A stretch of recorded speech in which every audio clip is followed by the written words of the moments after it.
Hey everyone, it's Maydad here from Y&V Health and Wellness. And tonight, like every other Tuesday night, I'm joined with a fellow friend where we discuss a topic of our choice. Now, tonight's discussion and topic that we're going to be talking about is mindset for success. Tonight, I'm joined with an old friend who I've known for over 42 years. She was actually looked after by my mother when she was a child, and now she runs her own recruitment agency, and we want to welcome her, Michelle Walker Katz. Welcome to tonight's Zoom, Michelle. How are you doing?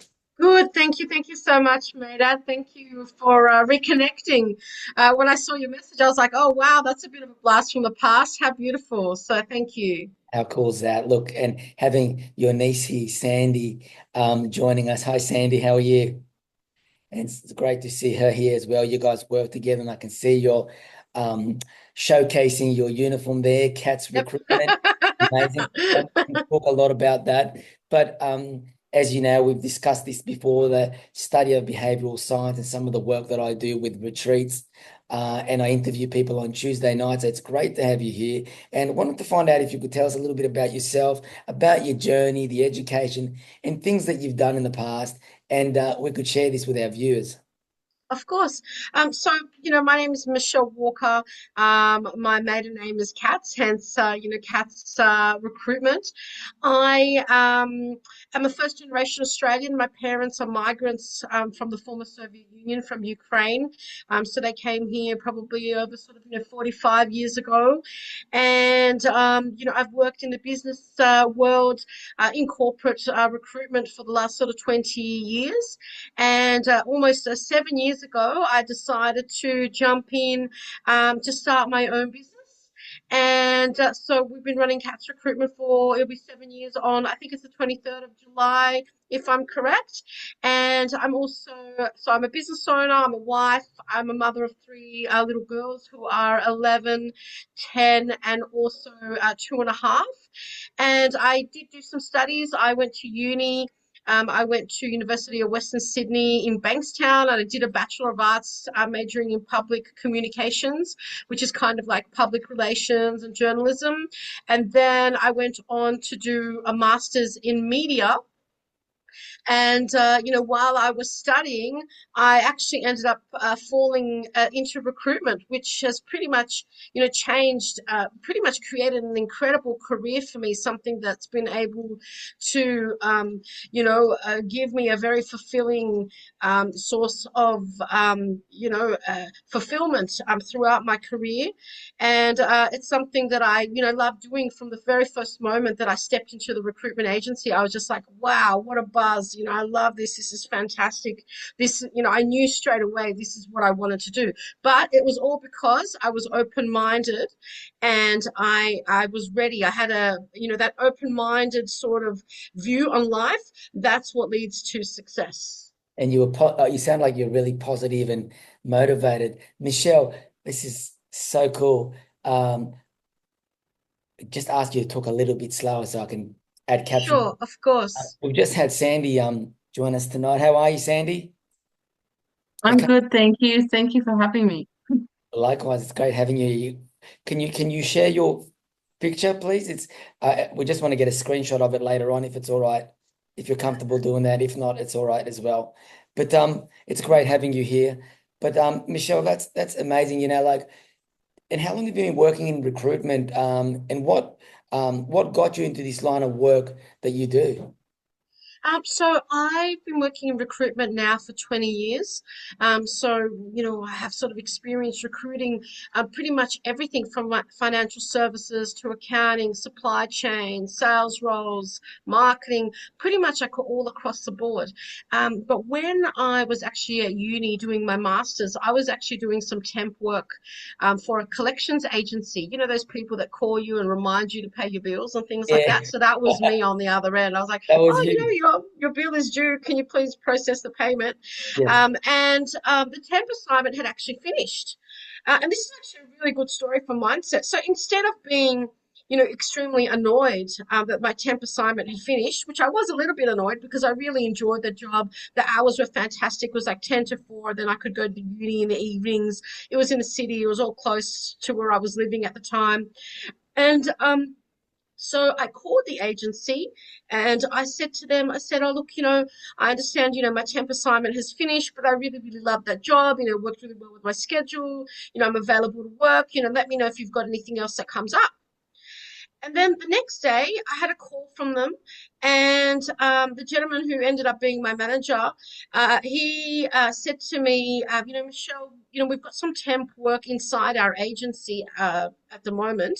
Are you available to come in and do some work for us? And I said, yes, sure, why not? Yeah, I'm available. It's just around, not too far from me. I'll be there. Yeah. And I guess, that was the, one of the things that happens in life. You have to be open-minded. You have to be ready to take opportunities, and you have to be adaptable. You have to adapt to as things change in your life. And I found out, funny enough, later on, because in the agency, especially like in the temp world, you have like pretty much like a board with, hundreds of names. And he said that he liked my name. He liked Katz. He liked Michelle Katz. The Katz stood out for him, and that's why he called me. And I said yes, so nobody else got the opportunity because I took it straight away. That's amazing. And when I walked into the agency, I don't know if you can imagine, but it's like probably, I don't remember how many recruiters they had in there, probably like 30 or something recruiters, and everyone's on the phones and it's buzzing and it's all happening. And it was incredible. Like, they put me in to work on a few different projects. Like, we did big government recruitment campaigns. Sometimes, they needed me to cover reception. So I'd take 200 calls a day, send out messages, and I would do other campaigns where I had to do 300 reference checks for people who we were sending out to work for different campaigns. And I just fell in love from the very first moment I walked in. I just loved that buzz, that ability to help people find work. It's just so, satisfying. And, I really think that I'm going to be doing this until the day I retire, because for me, it's not really work. It's something that I love doing. And as they say, when you love what you do, you're not really working. So I think that's the quote anyway. That's amazing. When you love what you do, you're not really working, eh? Exactly, exactly. Michelle, that's so amazing. It's that you've found what you loved such early in life, and you want to do it. Tell me, I know you've got your own recruitment agency, and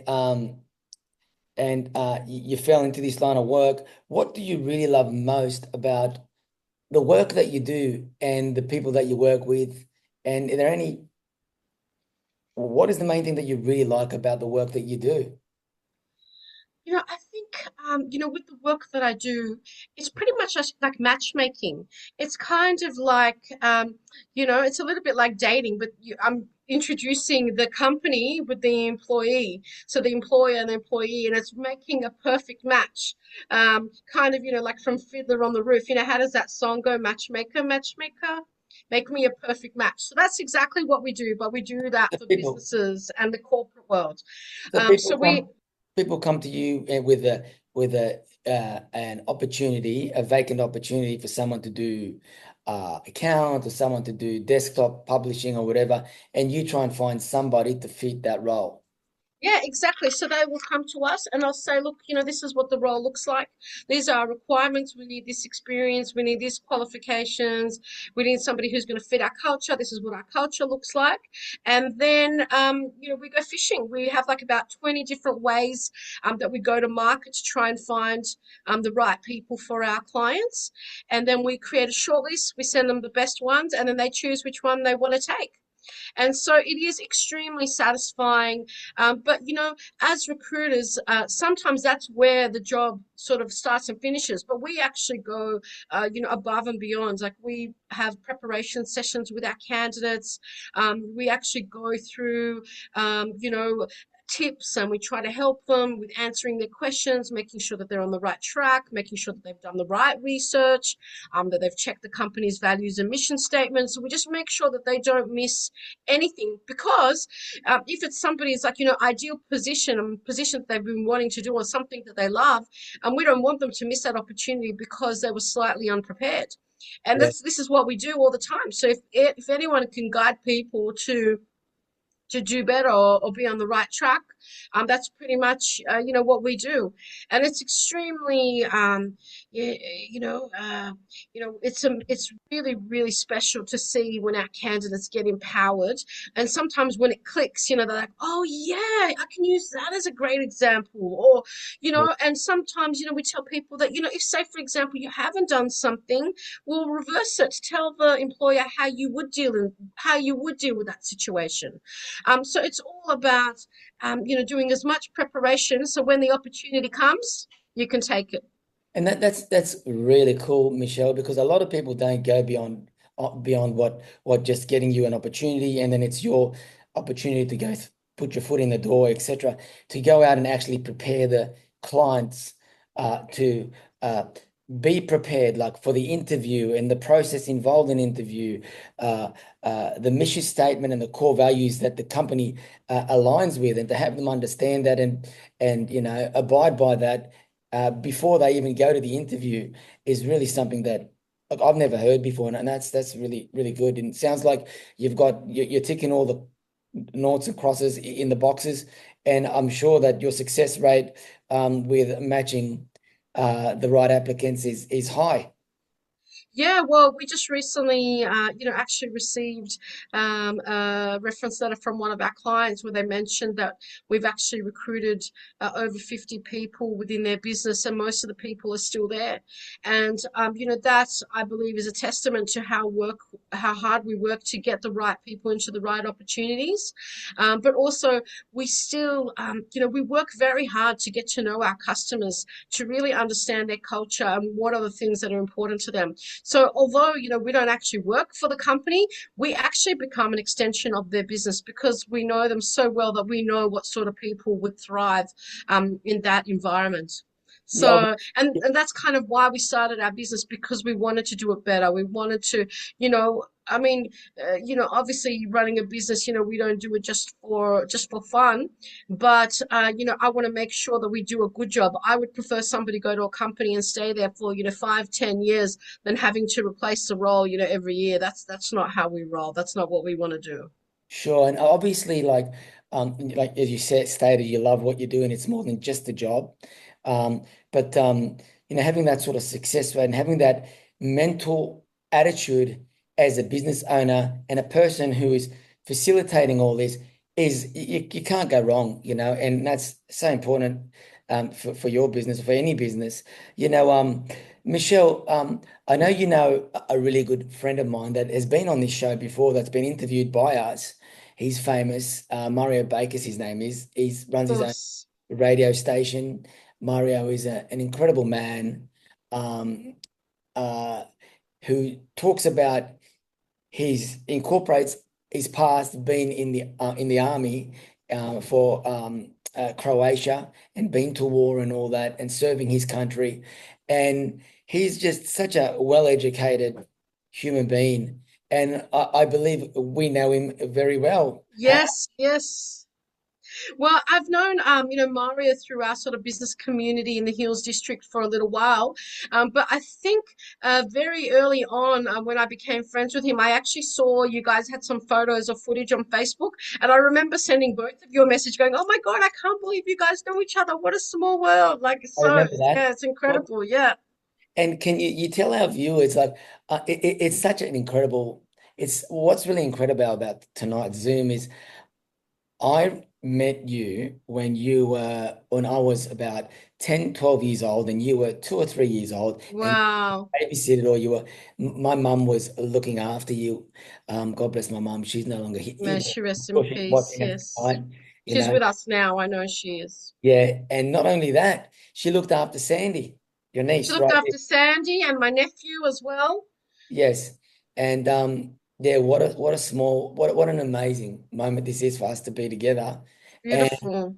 yeah, and I'm just so glad to be able to interview and talk to you about what you've been doing. And it's just been incredible. Michelle, what is one of the most important things that you love so much about the work that you do?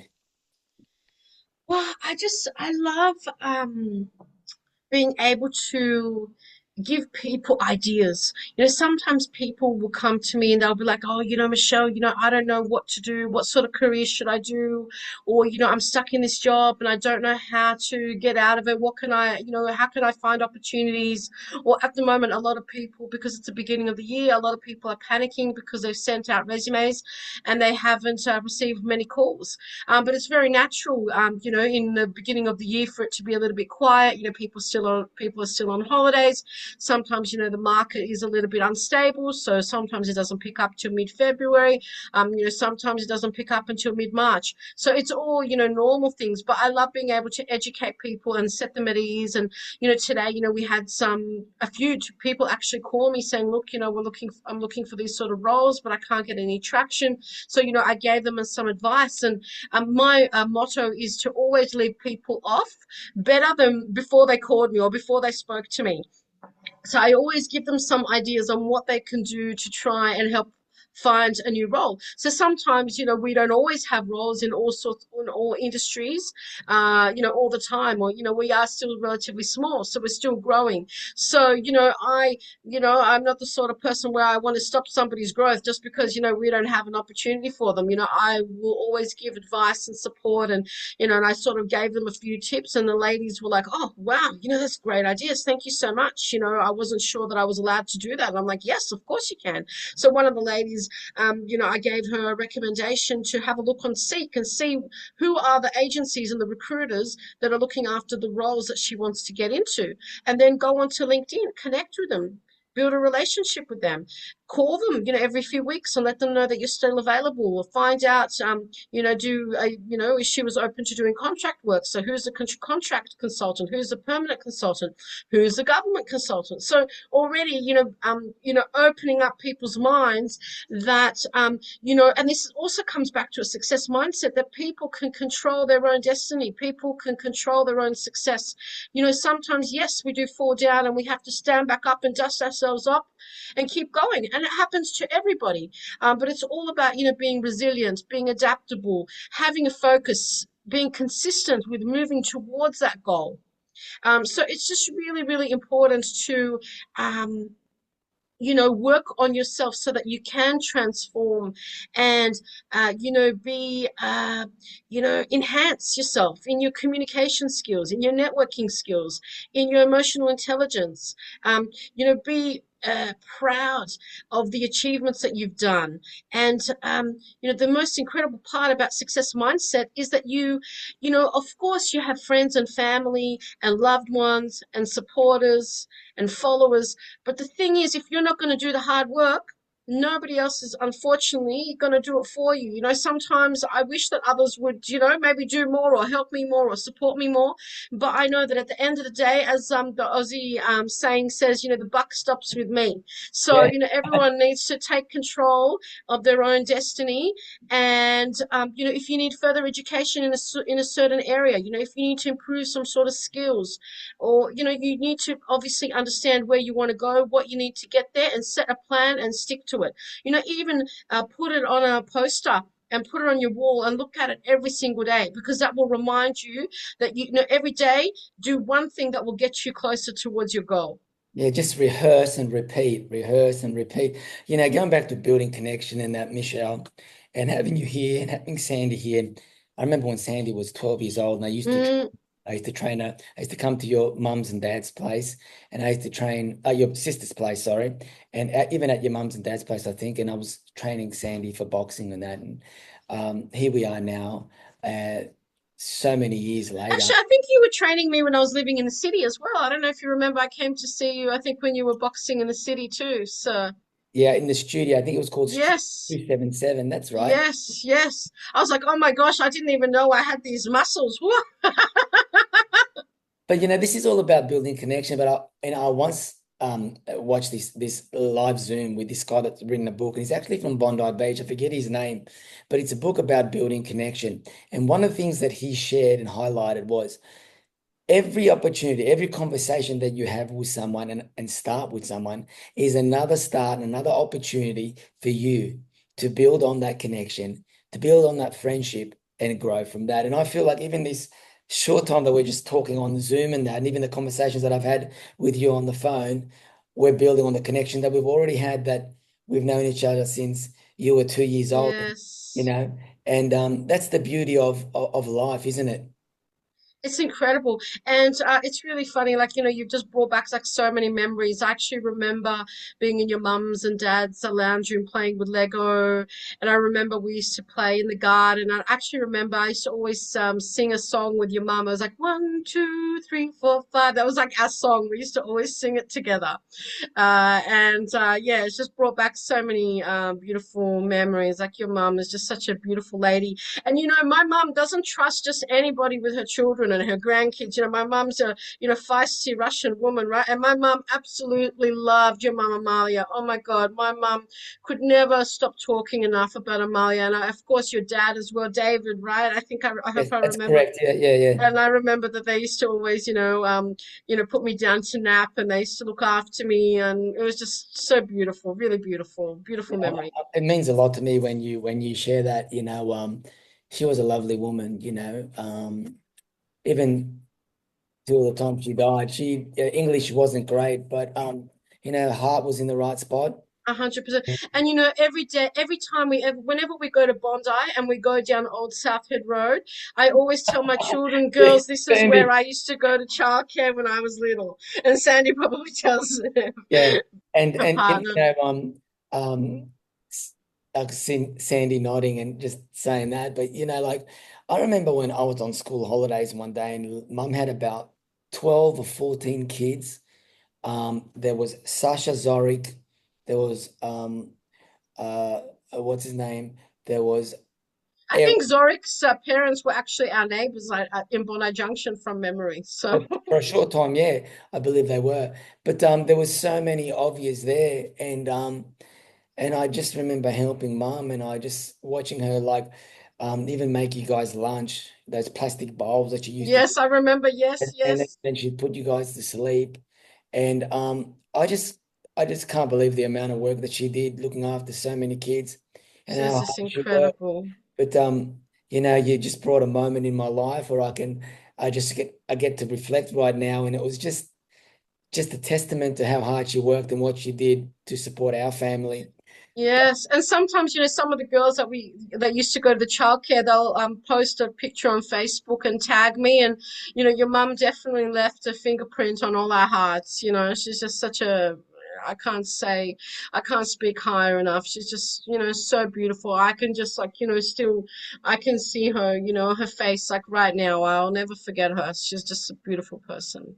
Thank you so much. And this is interesting that you say. I'm going to talk on a similar subject, but in what I'm doing now, and that's the Footprints Retreat itself is all about leaving a legacy and leaving our footprints. Because people walk into our lives, as you said, you talked about my mother looking after you when you were a child, and now you're a mother, and you've got your own recruitment business, and you've grown into the woman that you are, and people like my mom coming into your life, whether it was a small percentage or whatever it may have been, and maybe they've influenced you a little bit. It's the same with this Footprints Retreat, people coming into my life and living their footprints and allowing me. So when they've gone, it's my time to walk in my own shoes and leave my own footprints for others. And this whole program that I run is about a weekend of sharing all these great information with people and embodying them with information and knowledge to become the best version of themselves and be able to walk in their shoes and leave their own legacy, develop connections with their families and that. But Michelle, I want to ask you about any incredible transformation you've seen. I know you've spoken to me so much about the transformations that you've seen in clients, but I also want to know about the transformations that we've sometimes talked about that you've made within yourself as transforming from a teenager into an adult, into having your own business, into being a mother and the woman that you've become. Well, I mein it's really interesting because when I was sort of, looking at the questions and thinking about, my transformation, I know that, when I was at school, I used to sing. So, I had a little bit of experience of performing, in front of people and being used to being around people. My parents were in business, so we used to always have people coming to our house, and I was always surrounded by people. But also, as soon as I was old enough, at 14 and 9 months, I just could not wait to start working. So I don't know if you remember, but in Bondi Junction, there used to be a store called Golo. It was like Yes, one I of do. those sort of, $2 type shops. And I absolutely loved it. Like, we had so much fun working there. And I remember one of my friends from school, her and her brother were working there, and then they got me a job there as well. And so we were all working. And that, I think, is, one of the most important things for young people these days, is to get out and talk to people and start working and building their skill set. And because I sort of did that from such an early age, as I grew up and started to work in the professional space, I wasn't afraid to, of course, I was still a little bit shy when you first get into the workforce, but I was able to, talk and speak to people. But, I've always been the type of person that I've been open to opportunities. Like, I remember when I was working through that agency where I first started, they sent me to multiple assignments. At one stage, I remember I was ironing shirts for a company for a few days in Paddington. I was doing temp jobs, and then I was doing another job. We were dressing models for a fashion parade for Country Road. So I was, I've always been the type of person that I always say yes to opportunities. Yes. And I think that builds your confidence. It builds your resilience. It builds your skills. You just never know where you're going to learn a skill that you're going to be able to use for the rest of your life. With running my own business, I definitely have improved, my problem solving skills, my communication skills, and, I guess also, the independence and the fact that, in my own business, I do control my own success. If I don't do my job, or if I don't work on finding a candidate for a job, we're not going to get that placement. If I don't make those sales calls, I'm not going to get those opportunities to help people. So, I know that, I can, sometimes if you're having a bad day or a bad few days, you're like, okay, well, it's with me. I can turn this around. I can either not do anything about it and just let it go and keep sort of going down that spiraling spiral all the way down, or I can go, okay, that's it. I'm going to take control of this. This is what my goal is. This is what I'm going to focus on, and create a little plan and go bang, bang, bang. And sometimes, sometimes people also create plans, and they're so busy creating plans that they forget to do the work. So sometimes you need to make sure that you do have a focus and a plan, but then you just need to just do it. That Nike saying, just do it, just get the job done, get on the phone, make that call. There's a book called Eat the Frog First, I think. So, if there's a difficult conversation that you have, don't shy away from it. Sandy would tell you, if we have something in the office that happens, I pick up the phone and I deal with it straight away. Or if there's something that needs to be done, I'll send that email straight away. I don't hold back, because you know what? If you don't fix it today, it's going to get worse tomorrow. So you need to do it straight away. Yeah, and that, like you said, like that old saying you said, the buck stays with you, and you own your success, and Exactly. you're the only one that can guarantee yourself the success. And that biggest investment, that's why I keep telling people, the biggest investment and the best investment any human being can make, and the most riskful investment, that is least risk for anybody, is to make an investment in themselves, an investment in their self-worth, in their self-growth, in adding more value and quality to their lives. And as you say, through education and empowering yourself, you naturally, put yourself on the roadmap of success and doing great things, 100%. just like you are, Michelle. And there's, YouTube, and there's Udemy. There's like heaps of courses. You can do short courses, TAFE courses. It's incredible. You can anything that you want to learn, you can learn. Sometimes people say, oh, well, I don't have, the money to learn or for education. But, Udemy is really cheap. I mean, you can do a course for like $20, or YouTube, you can find anything that you want practically for free. It's just, I think they say that if you don't have the money, then you need to make the time so that you can actually, get the work done. But the thing is also is that once you sort of start working on it, anything can happen in 6 months. Sometimes people think, oh, 6 months, it's a long time or it's a short time. But a lot can change in 6 Oh, months. ride the wave and milk it and see what you can get out of it. I know when people say, "Oh, look, I've got 6 months work for you here, and that's all I've got," and when that's over, I can't guarantee any more work, which probably is something you hear a lot, right? But in between that 6 months, so many opportunities, so many candidates, so many people that passing by in the office that you can meet and talk and as you greet each morning, and those are opportunities for you to build connection and use those opportunities. I look at like my work. Everybody looks at a boxing trainer and they don't realize that it's not just the guy that goes in the corner and trains fighters or runs the gym and earns money from doing it. Sometimes you're the taxi driver. Sometimes you're the social worker. Sometimes you're the father. Sometimes you're just, a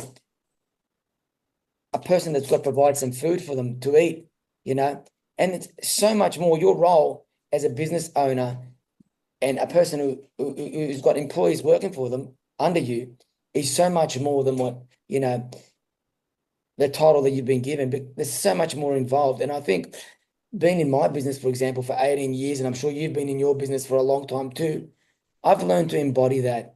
It was challenging and it is at times you have those moments, but hey, it's all part of it and I love it.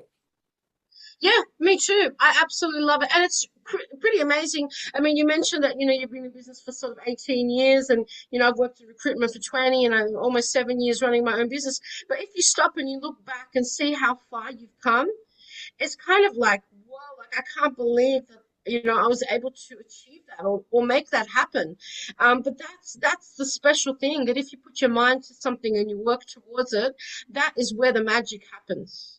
Yeah, I think that's the great thing about people. A lot of people today are looking for a quick result in an investment that yields something overnight, and they don't understand how important it is to have that map with self-growth, the evolving period, the socializing period, the interaction period with other people, with other business people in your field, and what that could lead to. Because look, how many people do you know that have left school, that started an apprenticeship, finished an apprenticeship? I'll give you an example. I left high school, and the first thing I did was I became a pastry chef at the world famous gelato bar down Bondi Beach. Oh, yes, my parents used to love that place. Yes. So Actually, yeah, I remember we used to go there when I was a kid and you were there working there. I remember that. I yeah. loved, oh my God, the cherry strudel. I think that's Sandy's dad's favorite. That's where I learned my pastry cooking. I did that there for 10, 11 years and I moved on, and then I became a security guard. And from a security guard, I became a aerobics instructor. And from that, I became a personal trainer. And then I became a boxing trainer. I started promoting fight nights, and things lead to different things. And before you know it, you're doing choreography for music clips and that. And it's just interesting how life evolves. And now I'm heading into a new direction where I'm doing more behavioral science studies, and I'm talking about next month I'm starting hypnosis and so many more things that I'm learning about. And I think people don't realize, whether it's 6 months, 4 years, whatever it may be, it's not the be all and end all to what you're doing. It's once it's served its purpose, it is what it is. Because that But also now you're using all that experience that you've had before to help create those footprints, to help people on their path. That's true. And then using all your resources. And I think resources is not just being able to have a car or, it's the skills. It's the social skills, the creative skills. I use skills from the bakery in my gym, and people don't realize it, the way I communicate. Or I used to work, for example, from left to right. So when I'm working, I put my stuff on the left. I still do that stuff, but I do it in a different way, But it really is interesting, and as we evolve, how we're able to use different skills that we've learned in different trades and manipulate them, and in a positive way, I should say, and be successful in what we're doing. Michelle, there's so much we can talk about, and it's been so good seeing you and talking to Sandy and seeing Sandy on this short Zoom. Before we call it a night, if any of our viewers want to learn more about the great work that you do, or want to get into recruitment, and maybe you can recruit them to another job or anything Yes, of like that, or course. hook them up with a client or something, how do they get in contact with you? Is there a website? Is there your Facebook, your LinkedIn, your Instagram? Can you share some of those? Of course. So you can find us on Facebook, Instagram, LinkedIn, all under Katz Recruitment. On LinkedIn, people are also welcome to connect with me directly, which is Michelle Walker Katz. And we have a website, which is www.katzrecruitment.com.au. We are looking at, also creating some workshops in the future to help people along their career journey and help them with their mindset towards success, so that they can be successful as well in their career. So I think it's amazing that we have reconnected, because I think we're both on very similar paths. Michelle, I couldn't agree more. It's been amazing speaking to you. Sandy, have an amazing evening. Take care. And I look forward to seeing you guys sometime soon. I'll give you a call during the week once this Zoom is all done and that. And I'm sure there's be snippets that are going to come out. Take care and have an amazing evening. Thank you so much. All the very best, my dad. All the best to you and your family. And please pass on my regards to your dad and your brother as well. All the best. See you. Bye-bye.